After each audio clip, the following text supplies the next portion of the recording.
চিরদিনই তুমি যে আমার সিনেমার গায়ক এবং নায়ক দুজনেরই ঠিক একই রকম রহস্যময়ভাবে মৃত্যু হলো। তবে দুজনের মৃত্যুতেই রয়েছে অনেক জল্পনা।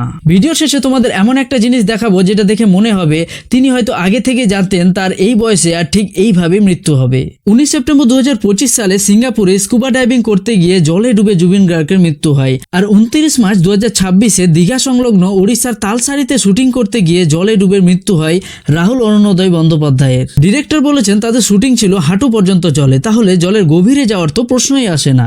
সেখানে উপস্থিত বিভিন্ন মানুষের মুখে বিভিন্ন রকম কথা শোনা যাচ্ছে এবং তাদের কথার সাথে পোস্টমর্টম রিপোর্টের কোনো মিল পাওয়া যাচ্ছে না। এক ভাইরাল ক্লিপে দেখা যাচ্ছে হিরোইন বলছে তারা দুজনেই জলে পড়েছিল এবং তাকে তোলা হয়েছে, সে ঠিক আছে, তাহলে আরেকজনকে সময়ের আগে তুলতে পারলো না কেন আর তার মৃত্যু হলো কেন? আবার একজন টেকনিশিয়ান বলছে হিরো এবং হিরোইন দুজনে হাঁটতে হাঁটতে জলের গভীরের দিকে যাচ্ছিল, তারা সবাই বারণ করছিল কিন্তু তাদের কথা শোনেনি, তাই 4-5 জন তাদের পেছন পেছন যায় যেন কোনো দুর্ঘটনা না ঘটে এবং জোয়ার আসে আর তারা জলে হাবুডুবু খেতে লাগে। তারা তাকে তোলার চেষ্টা করছিল কিন্তু পারছিল না, তখন সেই টেকনিশিয়ান গিয়ে তাকে তুলে নিয়ে আসে।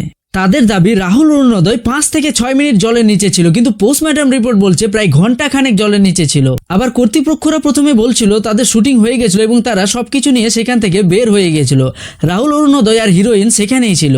এইসব থেকে স্পষ্ট বোঝা যায় তারা কিছু তো লুকোতে চাইছে বা এইসবের পিছনে অন্য কোনো চক্রান্ত থাকতে পারে।